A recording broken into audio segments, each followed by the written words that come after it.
I've heard this kind of story from students many times, but one student in particular from last year was telling me how school sucks. I hate school. School sucks. The teachers hate me. Nobody likes me. This is too hard. And he was really in a place where he was very beaten down and felt very withdrawn and just it just felt bad. To going to school felt bad. And he felt unsuccessful in school. That's how it felt. And this is so common for the students that I work with, like some iteration of this story.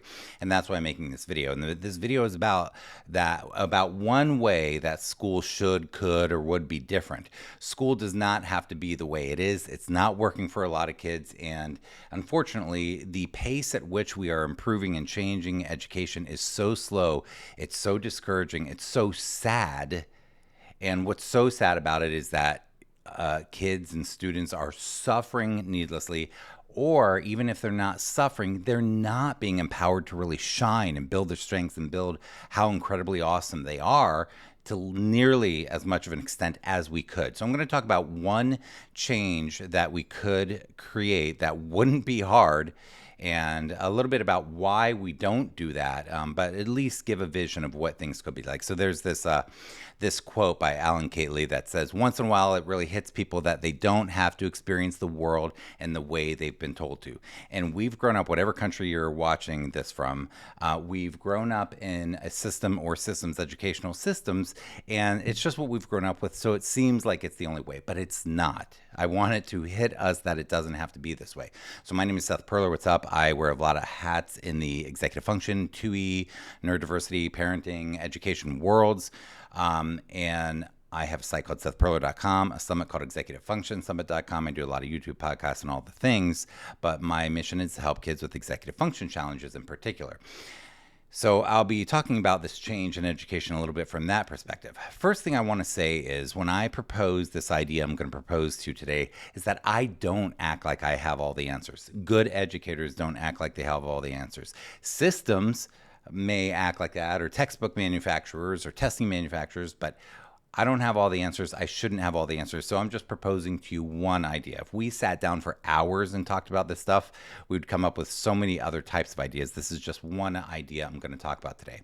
Now, in education, we often will be learning in terms of subjects: math, science, social studies, reading, writing. So we have chosen to create a system that breaks down subjects in this way, even though that's not how life is. Sometimes it is, but that is not the bulk of life or how we learn things as adults or things like that. So, and when we are learning through these subjects, one of the things we are not learning directly is executive function, execution, how to execute complex tasks through to completion. Okay, so we are told use a planner or organize yourself or this and that, and kids with good executive function will often be able to feel successful. But school does not directly teach executive function or the skills that people need. Now, what does that mean to the next level? Well, I want you to imagine life as a series of projects. Okay, I went running this morning. That was a project. That in and of itself, what to wear to go running, putting on my shoes, tracking my distance, all that was a project. Playing a song is a project. Cleaning the dishes is a project. Doing homework is a project. Getting a job is a project. At the job, you have projects. So I want you to imagine that executive function has everything to do with project management, but also education has everything to do with project management. And in learning executive function, we're learning how to manage projects. And I want you to imagine the projects in your life that really matter to you, things that really matter to you. What are some of those projects in your life that matter to you? And I want you to imagine the projects that kids are expected to do in school, and how much does it matter to them? How engaging is it to them? And are they empowered to learn how to execute on those projects in a meaningful way? So first of all, is it meaningful? Second of all, are they learning how to do that? So kids with strong executive function, they'll figure it out. But kids with the struggles, they're going to really struggle to learn this project management aspect of school and life. So I also want to mention, before I dive into this way of changing things, is that a lot of kids who are successful in school, and often who can become more successful in life, meaning they're able to achieve more of their own personal goals and dreams, and they have more possibilities, more doors open to them, these kids often are advantaged. And what I mean by advantaged is there's a few different advantages that I'm going to mention that they have. One is that a lot of kids who are in, quote, better schools are advantaged because they will get better education and thus learn these skills better, even if they're not directly taught. Two, a lot of kids who come from families or environments with money and resources have advantages to get more support. Three, a lot of kids are sort of lucky, or nature or nurture. They just have strong executive function. Their brains are just wired that way. So that is an advantage because the way that school is constructed, it happens to be aligned with the way that they learn well. So it's as if the system was made for them, but the system should be made for everybody. There's a saying in special ed that best practice in special ed is best practice for everyone. In gifted ed, they said the same thing. Gifted education best practice is best practice for everything. What does that mean? Best practice in either of those cases means differentiating or teaching the individual or personalizing or customizing or tailoring education to an individual. That's really hard to do when you have 25, 30, 35, even 40 kids in a classroom with a teacher who is not given the pay, the resources, the support, the training that they need. Either way, let's get back to this. So there are kids that have advantages, and that is clearly not fair to kids who don't fit into that system.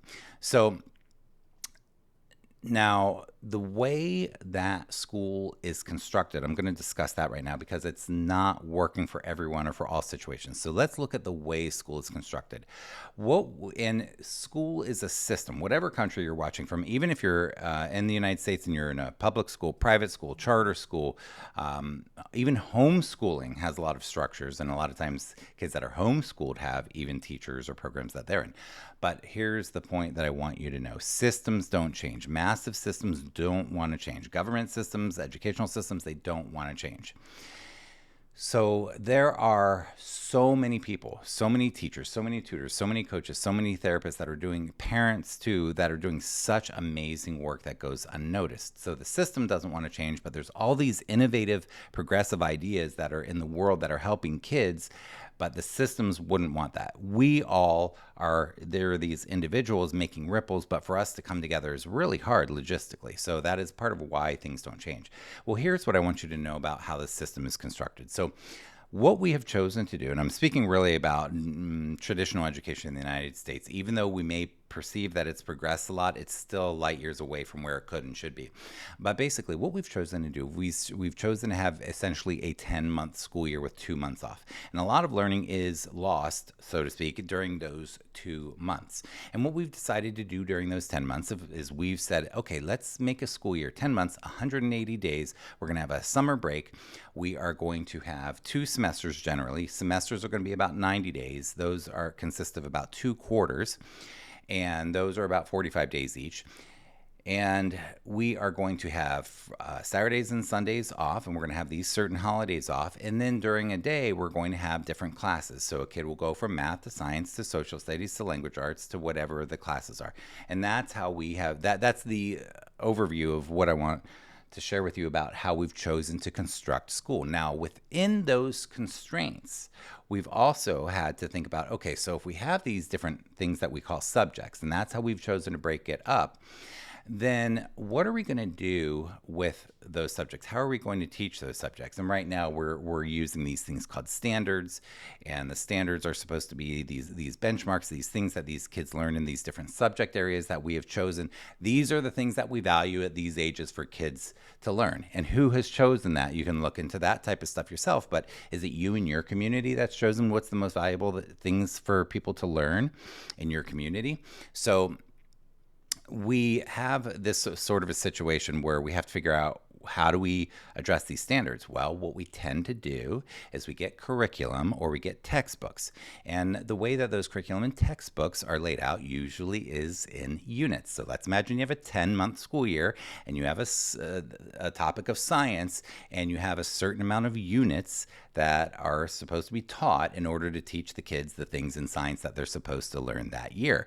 Now, in those units, there are often textbooks that have chapters, that have lesson plans and tests and homework and all of these sorts of things. And the idea is if you follow this prescription, the kid's going to learn all the things that they're supposed to learn. But what often happens is that doesn't work, or it doesn't work well because the brain doesn't work that way. My brain, your brain, you are probably not going through your day and thinking, oh, this 45 minutes I'm going to do this, and then I'm going to switch gears to this 45 minutes to do this, then I'm going to switch gears to a 45-minute lunch, a 20-minute recess, and then 45 minutes of this thing that I'm going to do. And these kids are asked to completely shift gears. So let's say they're in language arts and they're learning to write and they're writing something, they're enjoying what they're writing, and then the bell rings. Now they have to get up, go to another class, reorient their brain. And for some kids that works just fine, but for a lot of kids this is very difficult. Now, for a lot of kids who this works fine for, are they still getting the most out of it? And I would argue no. That sort of breaking up curriculum like that and the brain being forced to work like that, they may be compliant, they may be jumping through hoops, they may get straight A's, which seems like they're getting so much out of education. But I would argue that even those kids that execute really well under those circumstances are still being shortchanged quite a bit. So what this is like to me, and I was thinking about a good metaphor for this, is that we are going into these classes for these short periods of time, and it's like taking a big pen and doing bicep curls with a big pen and expecting to get results. They're doing a lot of stuff, activity, things, worksheets, homework, okay? They're doing all this stuff, but it's not getting a lot of return. They're not learning a lot. And oftentimes we adults are so under the impression that grades matter, and that grades tell a story that has to do with how much is being learned. But that is a very, very small part of the picture. So grades, I'm not a fan of grades, but I won't go into all of that on this video. I just want to tell you that the benefit that we're getting out of all of this is very minimized. So we're in a situation where, we have so many kids who are behind because of the pandemic, and they meaning that they've missed out on so much learning. And that is very true. And then here where I live, we just had fires here in Maui. There's so many kids that the education has been so disrupted. They're gonna get further behind, or are currently getting further behind.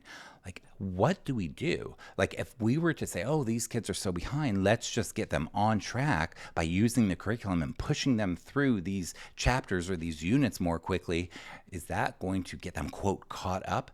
No, that is not how the brain works. That is not how the brain works. Now, finally, I'm going to get to one way that we could change things to learn more stuff more effectively, make it better, make education much better. And again, there's so much resistance from the system, but I want to propose just a vision to you of one way. And there are so many people, again, doing so much good work that have so many creative ideas. This is just one of a million ideas. But what if at any given time, kids if we chose to still do subjects, what if they had fewer subjects? Like, do we need to learn math, science, social studies, history, geography, reading, right? Yes, these are valuable things. Do we also need to learn things about emotional regulation, social skills, and other types of things, that executive function skills, of course, yes, we need to learn a lot of other things. So it's not just about those core subjects, but those are valuable, okay? So what if we had fewer subjects? And what if they were more what's called interdisciplinary? So what if you were learning about something, but you used different subjects within one area of study? So that's called interdisciplinary. And what if we could still even have core subjects, but what if we broke a school day into, let's say for 2 or 4 or 6 weeks, you're in a history class and a math class and a science class. And then for the next group of time, you only have 2 or 3 classes then. What if we did it like that? What if we did it where we had 2 core classes, because we do need to learn core foundational skills and content. There is value in that. And that is, we could talk for hours about that, but there is, let's assume that there's value in that. What if we did 2 of those in one passion project, interdisciplinary content area? Of course, this depends. Are they in elementary, middle school, high school? But let's imagine that. What if we had 2 core subjects and one interdisciplinary passion project class? What if classes were a lot smaller? What if we did more deep dives? had longer sessions, longer classes. We have 2 or 3 classes a day. They're really extended. They're relaxed. They're engaged. Smaller class sizes. They're having choice in those classes so that there is more engagement just from that. There's a better relationship with the teacher because there's time to cultivate relationships with the teachers and the kids so the teachers can really get to know them. They can really get into the content. They can really develop their skills and really be learning. What if that was the case? What if we used rubrics more and self-evaluation more and didn't use grades and we did these cool project-based engaging things? So this is just like one idea that you can sort of envision. What if a school day looked like that? And what if the school year wasn't 10 months long, but what if it was 12 months long, but there were longer breaks in between? Or what if there were 4 days a week and kids went to school, Monday, Tuesday, Thursday, and Friday? And people would have to get used to a new schedule, but we've gotten used to the schedule the way it is. It's not like we can't do that. We've created all these systems, but the mind to say, no, well, Seth, how would you ever do that? How would parents deal with work and childcare and all this stuff? Everything is figure outable as it is now. We're just not used to that way of thinking. But would it be better for kids if they were able to be learning throughout the school year, if the schedules were changed, if there's more flexibility? And who would really suffer from this? Well, curriculum manufacturers, standardized test manufacturers. There are definitely industries that would suffer from this, but would the kids suffer from this? What we want our kids to do is be engaged in education. What I started off the video today saying was telling this story about one of many kids, but that says, like, I hate school. School sucks. My teachers all hate me. This is daunting. This is overwhelming. I can't be successful here. Nothing I do is right. Nothing's ever enough. Things like this. It doesn't have to be that way. So how can we create systems or structures or ways to educate kids that are more engaging, more fun? And there are plenty of places and schools and teachers that do this, but how can we get this to be the norm? It is possible. We have to prioritize it. Right now, we are prioritizing things the way they are. The system does not want to change. It needs a lot of people to push back really hard in order to shift. What we're doing right now is just minimal. It's just ripples. We need a tidal wave. What ideas do you have? I'm sure you've thought of a million. Share them in the comments. What creative, weird ideas do you have about how education could be better? We really need to come together and share these ideas. Anyhow, that is my vlog today. Again, my name is Seth Perler with SethPerler.com and ExecutiveFunction.com. If you like what I'm doing, please share it. Leave a comment below. Tell me what you think. And you can like and subscribe and do whatever that supports my channel if you would like. But I'm really interested in furthering this dialogue with people. And again, my area of expertise is executive function. So I'm really working with the kids that struggle to execute, really struggle in a system like this. And really, how can we change things so their brains can get much more out of education and they aren't so disadvantaged just because of the executive function challenges? How can we help them to walk out of school every day feeling like, hey, I learned some stuff. I feel successful. That was engaging. Can't wait to come back tomorrow. That's what we should be doing. Have a fantastic day. Go ahead and check out SethPerler.com. Subscribe, share it with people. Be well. I want to wish you peace in your heart. I want to wish you joy. Most of all, I want to wish you connection with the people that you care about, particularly the kids in your life. Later.